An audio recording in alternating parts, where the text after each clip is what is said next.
आने वाले समय में लगभग 18 मई से नालंदा के बिहार शरीफ स्टेडियम से एक बहुजन भीम संवाद समागम हम लोग शुरू करने जा रहे हैं। नालंदा से चुनने के कई कारण हैं, लेकिन ये मैं आपके विवेक पर और आपके लॉजिक पे छोड़ता हूँ। आपको दिखाएंगे और दिखाने के बाद आपको वोट बैंक बना करके फिर से सत्ता में आएंगे, लेकिन करेंगे कुछ नहीं। आपको दिखाएंगे और दिखाने के बाद आपको वोट बैंक बना करके फिर से सत्ता में आएंगे, लेकिन करेंगे कुछ नहीं। केंद्रीय मंत्री चिराग पासवान मुख्यमंत्री नीतीश कुमार के गृह जिला नालंदा से एक बड़ा खेल करने जा रहे हैं।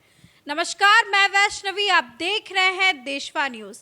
केंद्रीय मंत्री चिराग पासवान जो है वो मुख्यमंत्री नीतीश कुमार के गृह जिला से एक बड़े सम्मेलन का आयोजन करने जा रहे हैं।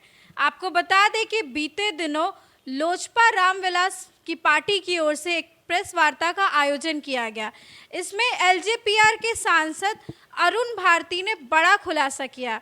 उन्होंने साफ तौर पर कहा कि चिराग पासवान 18 मई से नालंदा के बिहार शरीफ स्टेडियम से एक भीम संवाद सम्मेलन का शुरुआत करने जाएंगे। आपको बता दें कि इसकी शुरुआत जो है वो मुख्यमंत्री नीतीश कुमार के गृह जिला यानी कि मुख्यमंत्री नीतीश कुमार का गढ़ कहे जाने वाले नालंदा से ही की जाएगी। वहीं अगर प्रशांत किशोर की बात करें तो प्रशांत किशोर भी 11 मई से हस्ताक्षर यात्रा की शुरुआत मुख्यमंत्री नीतीश कुमार के गृह जिला नालंदा से ही करेंगे। वहीं अब चिराग पासवान के दिमाग में भी क्या चल रहा है कि वो मुख्यमंत्री नीतीश कुमार के गृह जिला से ही इसकी शुरुआत करने जा रहे हैं।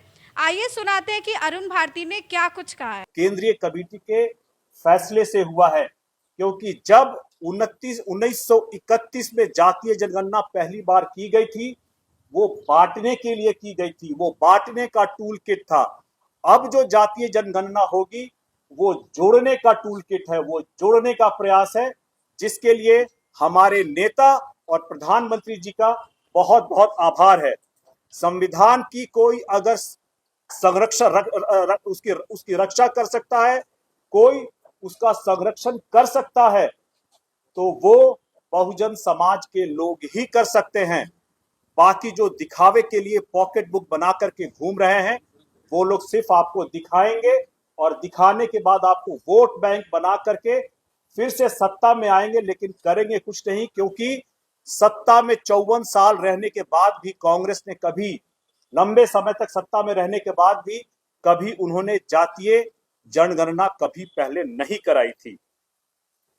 साथियों, इसी तर्ज पे ये कहना चाहेंगे कि इस जातीय जनगणना से जो संख्या निकल करके आएगी, उसी आधार पर जिसकी होगी जितनी हिस्सेदारी व भागीदारी, उसको मिलेगी उतनी हिस्सेदारी। ये तय होगा, इसका एक अपना प्रक्रिया है। और इसी के तहत अभी जो पीछे हमारे राष्ट्रीय अध्यक्ष जी ने भी कहा है कि हम लोग निजी क्षेत्र में आरक्षण के समर्थन में हैं, लेकिन इसका कतई मतलब ये नहीं है कि हम लोग सामान्य वर्ग से जो आने वाले युवा है, जो उनके रोजगार का जो अवसर है, उसका भी हम साथ में संरक्षण करेंगे। बहुत जरूरी है साथियों इस बात को ये बताने के लिए कि ये जातीय जनगणना जो है वो जोड़ने के लिए है। जो बाकी लोग प्रचारित कर रहे हैं, जो आज क्रेडिट लेने का काम कर रहे हैं, वो कहीं से वो इस क्रेडिट के लायक नहीं है। जो असली जिन लोगों ने इसके लिए सही तरीके से केंद्रीय मंत्रिमंडल में रहते हुए प्रयास किया है, ये उनको क्रेडिट जाता है। हम लोग इसी सिलसिले में जो बहुजन समाज के लोग हैं, उन सभी का धन्यवाद करने के लिए, अपना आभार प्रकट करने के लिए, अपने नेता चिराग पासवान जी का चंदन वंदन और अभिनंदन करने के लिए आने वाले समय में लगभग 18 मई से नालंदा के बिहार शरीफ स्टेडियम से एक बहुजन भीम संवाद समागम हम लोग शुरू करने जा रहे हैं, जहां पर बहुजन समाज को लेकर के जो संवाद होगा, उनका समर्पण होगा, उनका समर्थन होगा, उसको उस माध्यम से हम लोग बिहार में, जिसका आगाज हम लोग नालंदा के बिहार शरीफ स्टेडियम से शुरू करेंगे, वहां से शुरू करके हम लोग बिहार में हर जगह ले जाकर के इसको प्रचारित करने का काम करेंगे। ये नालंदा से चुनने के कई कारण हैं, लेकिन ये मैं आपके विवेक पर और आपके लॉजिक पे छोड़ता हूं कि हम लोग नालंदा से शुरू क्यों कर रहे हैं। वहां से इस बात का मैं आपको आश्वस्त करना चाहूंगा कि हर तरह से हम लोगों को वहां हर जगह से समर्थन मिल रहा है।